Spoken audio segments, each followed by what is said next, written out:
Welcome back sa ating channel. Naging mainit nga no sabihin di umano sa mundo ng social media ang ginawa nga ng isang testigo na talagang linabas nga ang matibay na ebidensya laban nga kay Lisa Smugs at kay Kuting ng Norte na ito.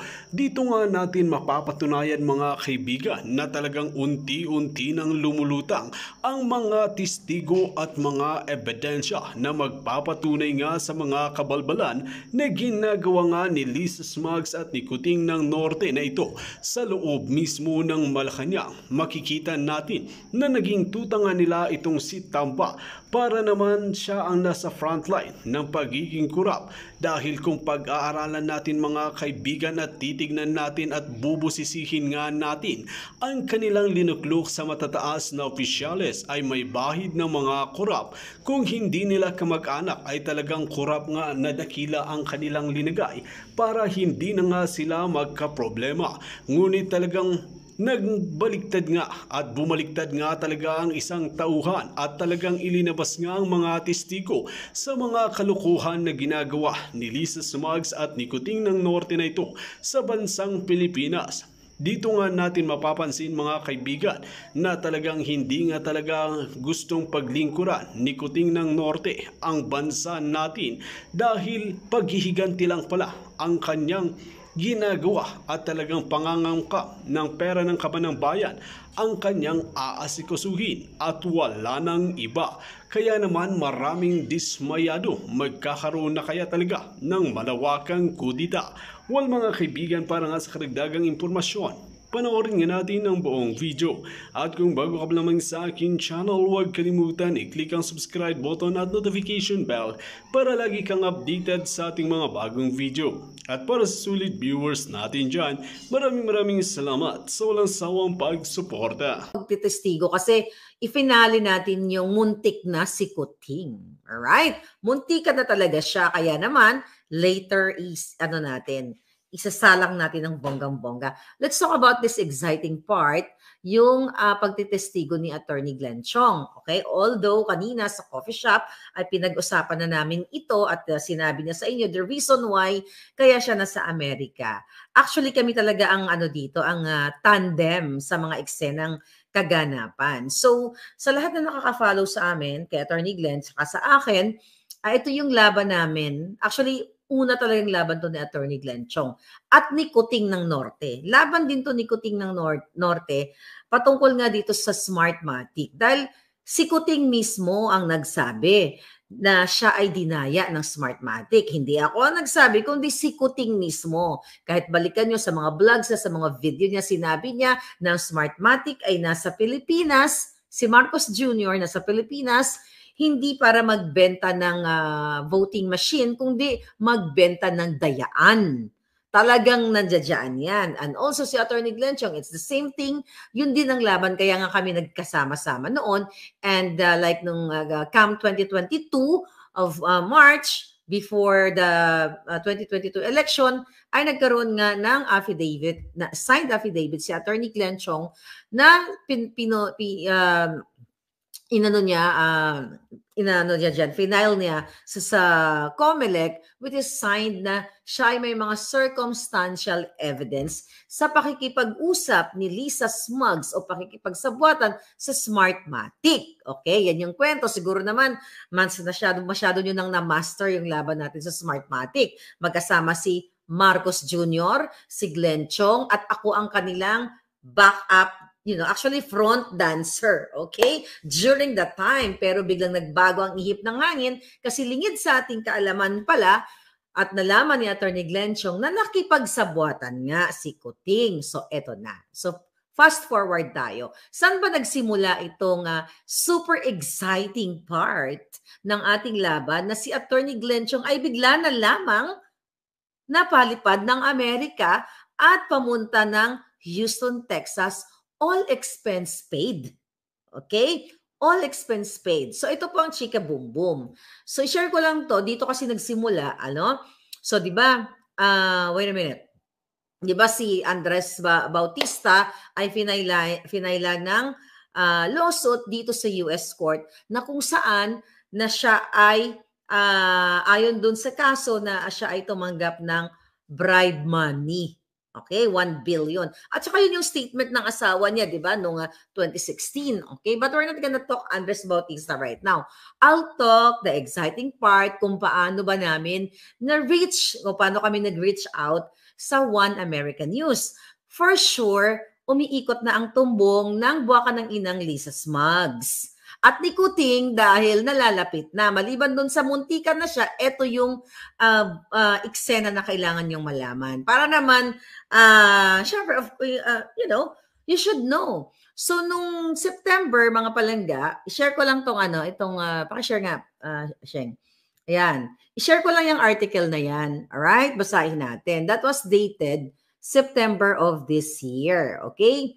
San Diego's OAN to judge, okay, seek election fraud evidence from Venezuela and 5 other nations. So dated September 15. Kasi po ang One American News, sila Trump, sila Mike Lindell, sila Giuliani, yung ibang mga kaalyado ni Trump noong 2020 ay inakusahan nila ang Smartmatic dito sa Amerika na nandaya sa election. Okay. So isa doon sa inaccused, isa sa mga nag-akusa actually ang One American News based here in San Diego. Basahin muna natin para magkaintindihan tayo bago tayo pumunta sa exciting part na muntikan na si Kuting. Alright, owners of San Diego, okay, here. Owners of San Diego-based One American News fighting 2 major defamation suits are asking a federal judge to help it seek evidence in at least 6 other countries. So dahil finailan sila ng civil case, which is civil case lang yung defamation dito or yung libel. So defamation na yan, walang kulong yan dito. So ngayon, sabi dito, ayan, in a motion filed Wednesday, Hearing Network Incorporated asked U.S. District Judge Carl J. Nichols in DC to issue letters of request as part of discovery in the Smartmatic case. So close and open parenthesis, Dominion Voting is the other case. So iba naman company yun, all right? So OAN seeks letter directed to the Central Authorization of Venezuela and Brazil for evidence that is directly relevant to this matter. Okay, wrote by John K. Edwards, hearing attorney. OAN also asked the court to issue letters of request to the judicial authorities of certain other countries that are not parties to the Hague Evidence Convention, including the Philippines, Belgium, Oman, and Kenya. Kasi may mga claim din na pangdaraya daw yung Smartmatic doon. So kasama yung Philippines doon. So nung nabasa ni Atty. Glanchang, nabasa namin ng bonggang-bongga, nag-brainstorm kami. Alright? So, okay, tuloy natin yung news. Voting tech company Smartmatic sued OAN in November 2021 for libel and slander, alleging valuation losses of exceeding 2 billion. So, nagdemanda ang Smartmatic kasi nagkaroon daw sila ng losses ng 2 billion dahil sa libelous and slanderous na ginawa ng OAN. Okay, tuloy natin ang balita para mas maintindihan nyo. Smartmatic's complaint against right-wing, the Republicans actually, OAN slams the network's claim election fraud, saying the first it happened could be a mistake. The second, third, fourth, and fifth times it happened were intentional choices. It could have reported the truth. Instead, OAN chose the wrong thing every time. So sinasabi ng Smartmatic na sinungaling ang OAN na sinasabi na sila daw ay instrumento ng pandaraya sa 2020 election dito during the Biden and Trump. Okay, tuloy natin ang balita. OAN and Smartmatic legal teams didn't respond 2 times. Oh, okay. Stop na natin yan. So that's understandable naman yan. Ano ang chika boom boom? Okay, tanggalin na natin sa picture. Okay? So, sa madaling salita, let's remove it, baby. Okay? Ay, pag ganyan. Paulit-ulit. Dito sa kabila. Okay. So, sa madaling sabi, mga palangga, sa maiksing, mag-comment tayo niya palangga kasi bonggang-bongga itong mga chika na naman. Daming comments. Oh. Sige, may natin basahin. So, Sa madaling sabi, idinimanda nga noong 2021, idinimanda ng Smartmatic ng civil case ang One American News at gusto nilang manghingi ng 2 bilyong settlement. Dolyar ito. We're talking dolyar. So, nang nabasa namin ni Attorney Glenn Chong yan, nag-chika, di ba, lagi ko naman siya in-interview. So, nagkaroon ng star yung aming mga nag-Estrella. Di ba, nakarinig kami. Ay, by the way, mga palangga, bago pala ituloy yung mga star-star na yon, I would like to say thank you to Attorney Glenn Chong kasi binuo niya yung regalo niya sa akin. Yes, binigyan niya ako ng magic wand para matuloy na yung voodoo natin, di ba? Yung orasyon natin. Attorney Glenn Chong, thank you for this. And of course, para to kay Smugs. Kita mo to? Ito yung regalo niyang voodoo sa akin. Okay, going back sa story na. Mamaya itong magic wand. Okay na nga. So, $2 billion settlement ang hinihingi ng Smartmatic dito sa One American News, dito sa Amerika, dahil sila daw ay sinira ang kanilang reputasyon.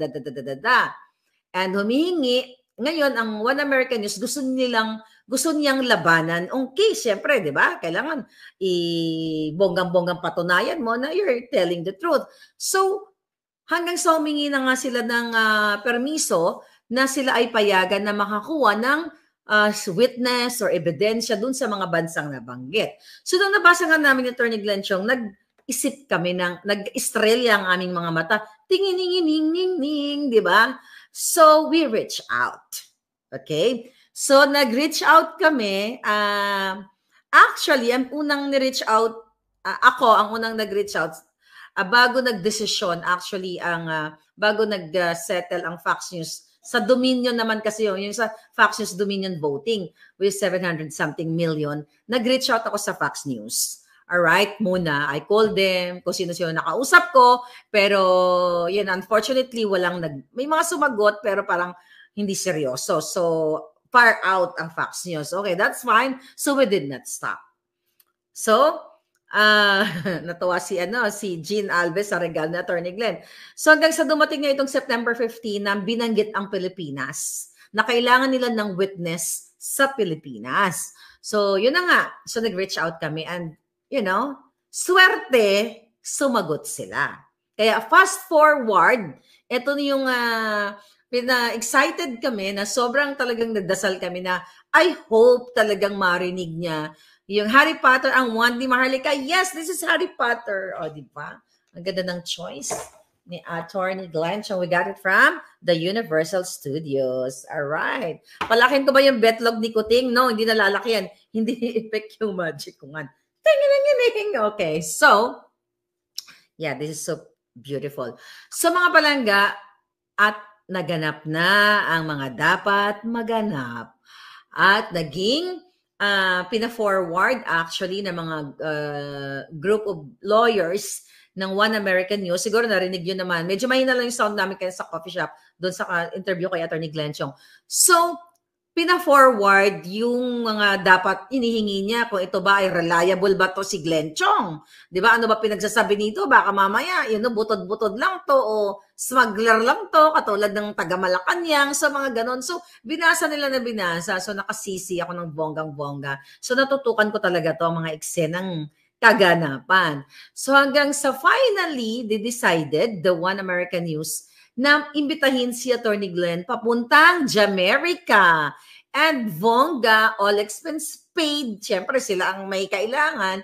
So, lumipad siya ng bonggang-bongga. At wala itong kaming agreement ni sa Smartmatic because our intention, tinanong si Attorney Glenn Chong kung ano ba yung ine-expect niya dito sa, dun sa laban niya actually sa Smartmatic. Ang sabi niya, so kung tama yung pagkatanda ko, nabanggit niya sa vlog na ang gusto niyang lang mangyari na mabigyan ng hustisya ang mga mamamayang Pilipino, ang buong Pilipinas na ginawang pangdaraya ng Smartmatic dahil ayon kay Attorney Glenn Chong at saka kanyang sa affidavit ay talagang kinasabwat ni Lisa Smugs. Exciting, di ba? Maria, Luis, Cacho, Araneta, Botod, Mudlo. Malapit ka na. Hindi ka ba kinakabakabahan? Dahil hindi forever ang iyong nakaw na pwesto.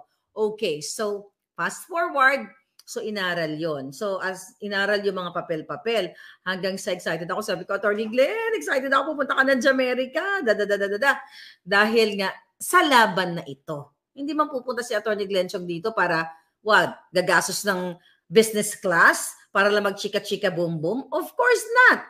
So, ayun na nga, di ba, nag-post siya, yung mga nakasunod sa kanya, sunod-sunod yun. Alam ko yon, alam ko yung mga galawan doon. So, talagang, parang nga siyang nagkaroon ng mock hearing, ginrill siya, kung talagang alam niya yung mga sinasabi niya. Which is talagang alam niya, you know that. Alam niya talaga kung ano yung laban niya sa, sino yung pangdaraya ng Smartmatic based doon sa na-witness niya. At sinabi rin ni Kuting yan. So, true enough, 3 days siya doon. Yeah, I think 3 days siyang nagdi-discuss doon. Alam mo, yun ang pinagkwentuhan namin. Na talagang elib na elib yung mga American. Well, hindi to sinabi ni Attorney Glenn Chong sa live niya kanina. Pero ako lang yung magsasabi. Ito yung mga behind the scene that you have to know. So, elib na elib. Dahil ganun mga term ko, medyo talagang pangbagets. Elib na elib daw itong mga lawyers. Hindi si Glenn Chong ang nagsabi nito, yung kanyang assistant. Yung mga lawyers, American lawyers, of course, sa kanyang mga sagot, sa kanyang explanation, parang ano siya nagle-lecture. Siya nga yung doon, siya yung parang nagre-return demo or nagre-revalida or nag-defend ka ng thesis mo, nandoon siya ng, sabi niya nga, 9 to 2. So, yun yung chika. So, final niya na yung declaration as he mentioned this morning. So, ano yung i-expect natin? Okay? Bago tayo dumako sa exciting part na muntik na si Kuting. Alright? Exciting yun, kaya sa dulo yun. So, ano yung ine-expect natin palangga? So, because this is civil case, dito sa Jamaica, ano yung ine-expect ng One American News? Dahil kilalang kilala ng Smartmatic si Glenn Chong. Sa tingin ninyo, di ba? Since 2013, si Attorney Glenn ay naglumalaban na sa Smartmatic. Pero ni isang case against him, walang final ang Smartmatic sa Pilipinas. Right? So, anong ibig sabihin yan? Takot ba sila sa kay Glenn Chong? Of course, yes. Kasi may basihan lahat ang sinasabi ni Glenn Chong, ni Attorney Glenn. Kasi kung ikaw ay big company, multi-million-dollar company, sino ba si Glenn Chong? Kung siya ba ay sinungaling, napakadali lang niya. Pero bakit wala, mga palangga, nagpa-file ng case sa kanya? Nag-testify na yun dyan sa Senate. Diba? Nag-file siya ng kanyang signed affidavit. Alam niyo naman yan, recently, nung September 30, nung birthday ni Kuting, na sinasabi niya sa kanyang affidavit na ang Smartmatic at ang First Lady Ahas ay nakipagsabuatan at si Kuting si Smartmatic noong 2022 election. Pero sabi ko nga, bakit walang, kung tutuusin, di ba, si Lisa Smuggs ay kung sino-sino mga kinakasuhan now. Nagtatanim ng kaso, ako kinasuhan ako ng buwaka ng ina. Nasa Amerika ako, di ba? Akala niya kasi kinakaya-kaya niya ako, tinatakot-takot niya ako. Hindi niya alam, mas lalong magiging powerful ang aking voodoo. Handa ka na, Lisa, yung kipay mo talaga uunahin ko. Zoom, zoom, zoom. Anyway, sige, baka mawala ako sa train of thought ko. Okay. So yun na nga mga palangga, wala man lang Lisa Smuggs, ang tapang mo, di ba? Buwa ka ng inakanjutang Janimes ka. Di ba? First Lady Ahas ka na, ikaw pang nagpapatako na presidente. I challenge you. Kasuhan mo si Attorney Glenn Chong, pero bakit wala? Okay, so balik tayo dun sa One American News. So ibig sabihin, hindi kinasuhan ni Smartmatic kasi takot sila dahil may kasi totoo yung sinasabi ni Glenn Chong, si Lisa hindi rin nagkaso. Okay, so yun po yung mga mga information, mga documentation. Sabi nga nito Attorney Glenn Chong, wag naman mali-maleta, isang maletang dokumento ang bit-bit niya. Okay, papuntang Jamaica and US-bet kung ano-ano pa. So hindi naman siya mag-suspend ang itong company na ito ng ganun-ganon na wala silang nakikitang compelling evidence, right? So ngayon, ano yung outcome na ine-expect natin? Ang outcome, as mentioned ni Attorney Glenn kaninang morning, na mag-withdraw ang Smartmatic dahil matakot sila na ang Glenn Chong ay nasa Amerika na. Kasi kung hindi sila mag-withdraw, di ba? So pag nag-withdraw si Smartmatic here, Smartmatic in the US, wala na yung 2 billion settlement kasi they are aiming, nag-aim sila dun sa 2 billion settlement kasi dito kasi sa Amerika, you know that, di ba? Ang mga kumpanya, may mga insurance yan. But again, kung makapag-settle ang OAN, points yun sa Smartmatic. Mapapatunayan na sila ay talagang kunyari, na wala na malinis sila, wala silang pandaya. Pero once na mag-withdraw sila, ibig sabihin, guilt, alam nila hindi sila mananalo. Then, wala nang kaso ang OAN. And that's a big win din sa atin. Bakit aatras sila kay Glenn Chong?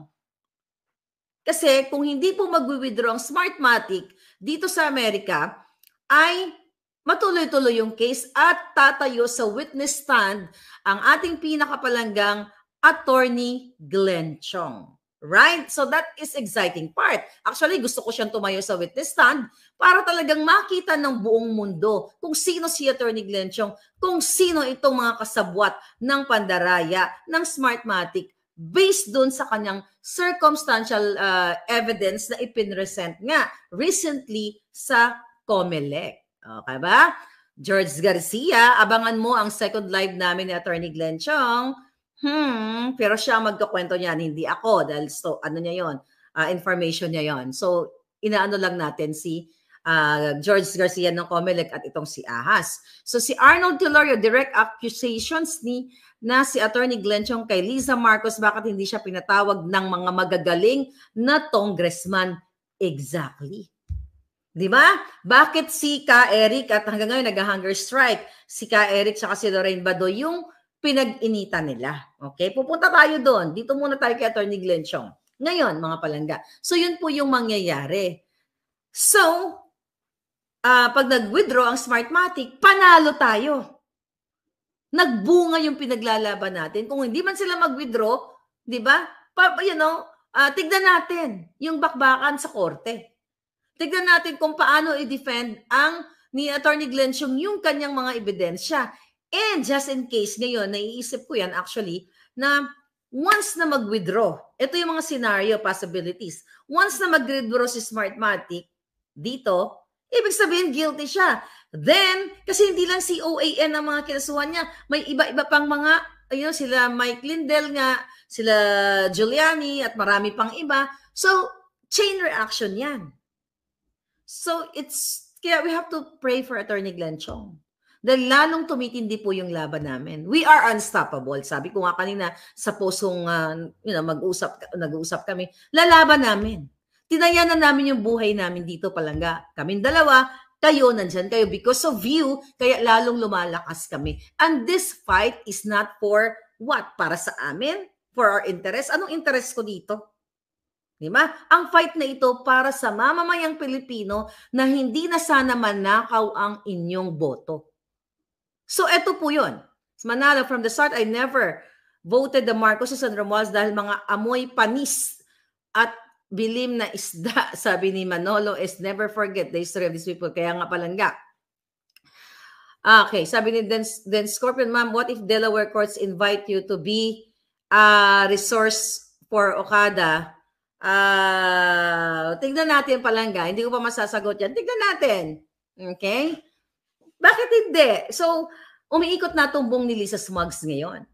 Okay? Umiikot na ang tumbong nila. Actually, may mga nakating sa akin yung message kanina pa habang nagbabiyahe kami. Talagang monitored kami ng mga hayop na dyan sa Malacanang dahil hindi nila inakala, hindi nila na-anticipate to, mga kababayan, na dadating kami sa point, not ako, si Attorney Glenn, but with your help. Alam mo, kasama tayo dito palangga, ako, kayo. Kasi kung hindi nyo pinakikinggan yung paliwanag ni Glenn Chong, hindi nyo kami pinapakinggan, magiging walang kwenta, magiging walang saysay yung pinaglalaban namin. Kasi walang nakikinig eh. But because of the people's voice, even the US, the One American News, pinakinggan tayo. So mayroon pala na nagmamanman sa amin.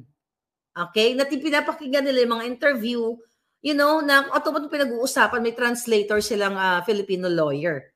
Okay, kaya translate yung mga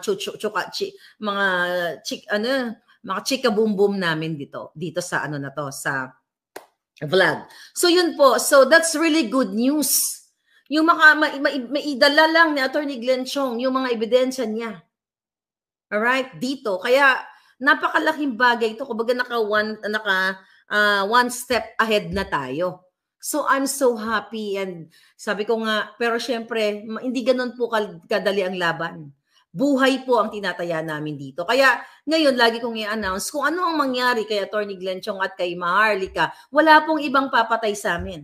Kung di si Maria, Luis, Cacho, Araneta, Marcos, at si Coting Jr., yung buwaka ng inang gobyerno, wala pong ibang kikitil ng buhay namin, yung mga buwaka ng ina sa gobyerno. Naririnig nyo yan kasi wala kaming kaaway. We are just fighting for you, fighting for the truth. Yan po mga kababayan. Masaya ako, but syempre, talagang kailangan namin ng prayer warriors like you. Okay? Kasi laban natin to, hindi lang namin to laban mga palangga. And I think, umaayon sa atin ang langit. Umaayon, tignan mo yung mga pangyayari ngayon. Napag-usapan nga namin kay Attorney Glenn Chong, nakita ninyo, nung nagsimula ako sa issue ng babaeng ahas, August yun mga palangga, ano nangyari doon? Kung sino-sino pinagbintangan si Inday Sara, si GMA, Gloria Macapagal Arroyo, si Amy Marcos pinagbintangan. And right there, nalala mo si Taerna, nag-in-interview kaagad niya si Sandra, di ba? Si Charis, yung Jombagero. Okay? Si Sandro Marcos, in-interview si Sandrolex na tumanggap ng bribe galing kay Abel Bacud, yung pinagtanggol yung nanay niya. Pinangalanan nila na si Lisa is ang babaeng ahas. Never ever kung minention ang pangalan niya na siyang ahas. I give them a chance to prove themselves na sila ay para sa bayan. Pero puno na ang salop. Kaya dumating ako sa point na pinangalanan ko ang buwaka ng inang babaeng yan. Kaya nga dumami yung ating mga puting ahas na pare-pareho pala kaming nararamdaman dahil nakikita nila, talagang na-witness na yung kahayupan ng babaeng ito. Yan po ang dapat ninyong malaman. Hindi ako makashare ng video mo palangga, dinidelete ng FB, sabi ni Lillian Hamasaki. Yeah, I know that palangga. Si Kelly Kellogg's, yung aking palangga, hindi niya rin ma-share yung vlog ko. Don't worry about that. Diba? Para tayong tubig sa busay, sa falls, na kahit anong pigil ng impormasyon, anong pigil ng katotohanan, subukan man nilang tapalan, lalabas at lalabas po ang tubig. Unstoppable. Diba? Kaya yun ang theme song ko kanina dyan sa aking, sa aking reel. Sabi ni Prince, Attorney Glenn Chong, mag-ingat. Yeah, papagdasalan si Attorney Glenn Chong, hindi si Tambalas ang president, siya ang hari. King of Pinas, Vivian, welcome back. Okay. Anyway, so mga palangga, yun ang dapat niyong malaman. People's power na ba? Bakit hindi? Diba? Higis, sorry. But medyo short na bago tayo sa malapit na si Kuting. Nag-enjoy, okay, ating palanggang Glenn Chong, nag-Hollywood kami, nakita niyo naman ng picture. So more on kwentuhan about life, about pakikipaglaban. Actually, wala kaming ibang pinagkwentuhan palangga kundi yung ating sitwasyon sa Pilipinas. Pag nakakita kami ng mga bagay, Attorney Glenn, dapat yung Pilipinas ganito. Oo nga, ganyan. Puro ganun kami na sana sa Pilipinas, sana ganito. As in, puro ganun yung pinag-usapan natin. Hindi kami, kumbaga wala kaming usapang love life kasi nila-love team na kami ng mga hitad dyan. But that's okay. We love that, di ba? Nila-love team na kami, di ba? Tatalbogan daw namin ang Katniel. Why not? Bakit hindi? BFF naman kami, di ba? Love team lang na, di ba? Yung mga love team, hindi naman totoong magjowa dyan, di ba? Yung sa showbiz, drama-drama lang. But anyway, seriously, mga palangga. So, we had so much fun. And bukas muli, di ba? Abangan nyo yung aming mga dramatization. Payag ba kayo sa, ano yung may nabasa ko kanina? Glenn Ma? Wag naman Ma, kasi Michael Ma. Di ba? Mahar, whatever, you coined the words, Rally na, sabi ni Palangga. Alright? Cascade and domino effect, sabi ni Dance Correct. Ayan. So, okay. Punta na tayo dito. Ito, dumating sa akin na balita. Okay na. Actually, sabi ko nga, masama ang mag-wish sa kapwa ng masama na matsugi na or ganyan. Pero tignan nyo naman yung kuting ninyo. Hanggang ngayon, hindi pa lumalabas sa kanyang pulboronic room. That's a new word. Pulboronic room. 'Di ba? Umattend sa kasal, hindi ko na-explain yun. Ano ko na lang, i-recap lang natin. Binaboy ang pilit ang mga tao, niloloko itong promotor ng fake news na may C daw siya, infected daw siya. Na-explain ko na yan, panoorin nyo na lang po yung video ko kahapon and the other day about Kuting doon sa COVID ek niya. Okay, pinagloloko tayo. Sabi ko nga, again, 64 hours bago niya sinabi sa taong bayan na siya ay positive. Kaya we're asking this Kuting, within that 64 hours, baka nang ina ka, 1 minuto lang ang pwede mong i-message sa taong bayan, sa mga taga-Surigao na they're still suffering right now, at yung mga biktima sa Marawi, 1 minuto lang na mananawagan ka na magpakita kang buhay ka pa, pero hindi mo ginawang ginayupak ka. Dahil ikaw ay likas na tamad, pulboronic, walang empathy at budol sa bayan. Kaya itong vudo na to, kung kayo ay mambubudol, ako mambuvudo. Alright? Woo! Pag-aaral ako mga orasyon. Kuting, kuting, kuting. Ay, si Smugs pala to. Kipay, kipay, kipay! Meow, meow, meow. Yung ngiwi-ngiwi, lalo natin nguwiin. Ngiwi! Ngiwi! Oh, yan. So, may power na ako ngayon. Do you think, Lisa Smugs, you are the most powerful sa Pilipinas? I am the most powerful. I have this power right now. Gagawin kitang butod. Hindi, butod ka na. Gagawin kitang tsakang palaka. Ay, gagawin kitang ahas na butod. Gagawin kitang, lahat pwede kong gawin sa'yo with this Harry Potter magic wand from Glenn Chong. Ito lang ang katapat mo. Alright. Okay. Balik tayo. Okay, bago ko makalimutan. So, nakarating nga sa akin, palangga. Sa tingin nyo, malapit na si Kuting? Kaya nila, tinatrabaho si Lisa Smugs. Lingid sa kaalaman ng Pilipino. This is breaking news, mga pala. Yeah? So, si Sarah pala, hindi si Lisa Smugs, sorry. Kaya nila tinatrabaho, pasensya na, medyo ngarag lang ang beauty ko ngayon. So, kaya nila tinatrabaho si Inday Sara, mga palangga. Machong, I love that. Henrya, Machong love team. I love that. Maharchong, whatever. Okay, kaya nila tinatrabaho si Inday Sara kasi lingid sa kaalaman ng taong bayan, muntik nang madedo si Kuting nitong mga nakaraang panahon. At nataranta si Lisa Smugs. Kaya pala, ito, fresh na fresh, ang balita, muntik nang hindi ko nasasabihin sa inyo yung pinaka-detalyado muna. But, muntik na palang si Kuting. Hindi nga natin alam kung kasi hanggang ngayon, wala pa rin proof of life, picture-picture lang. So, kaya pala mga palangga, nataranta si Lisa Smugs no si Kuting ay biglang inaratay. So, you connect, pag ito, ting-ning-ning-ning-ning, gamitin ko yung magic wand, gawin ko kayong lahat smarte. Brilliant kayo lahat. Kaya pala, inaagahan nila ni Tambaluslos, ni Lisa Smugs na tinitira si Lisa, si Sarah, kasi mga pato si Lisa Smugs ay natotorete na dahil muntikan ng si Kuting chuchu, magurgur. See? Kaya kung ako sa'yo, Inday Sara, binababoy ng Pilipino, you speak up, nag-speak up na si Inday. Diba? Dahil nakasuporta sa'yo ang majority. Binudol ka ni Kuting, binudol ka nila, ngayon bubuduhin ko sila. Diba? Diba? Binudol ka, ako mabubudo, diba? Bongga lang sila naman pwede mambudol. Pwede rin ako mambudo. I have this power right now. Diba? Binigyan ako ng kapangyarihan ni Atty. Glenn Chong. So, yun pala yun, mga palangga. Mahalin, I like that. Mahalin. Mahal Glenn. So, yun pala yun. Kaya, tignan inyo kung bakit sila ganun nagmamadali. First, gustong pabagsakin si Inday muna. Di ba? So, Then si Pangulong Duterte gusto nilang pabagsakin ang SMNI para mawala na ng platform. Then yung mga anchors, di ba?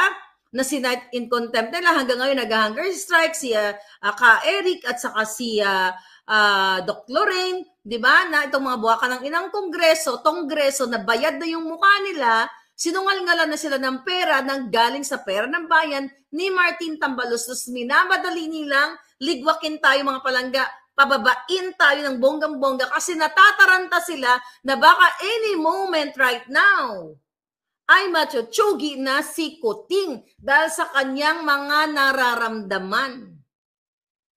Kaya, bakit nila tinitira si Inday? Kasi once na madedo si Kuting in any moment, ngayon, bukas makalawa, goodbye Lisa's Mugs. Magbabayad kang jutang, Genemes ka.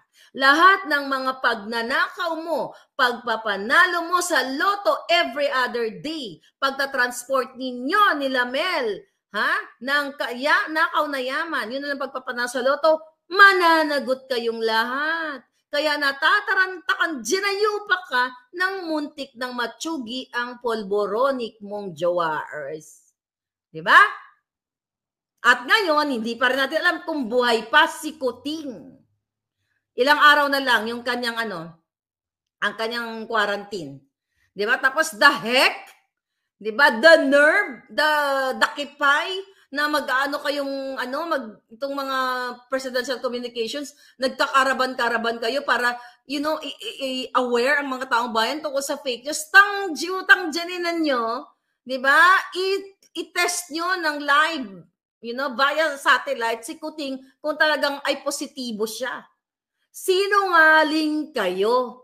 Umattend ng kasal noong December 2, alas 5 ng hapon, nagpa-party pa si Kuting.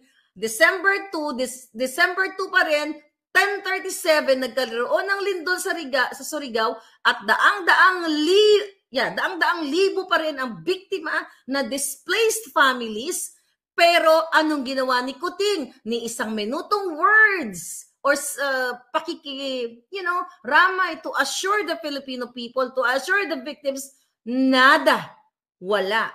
Okay? Then the next morning, again, 7:30 a.m., nagkaroon ng Marawi bombing, di ba?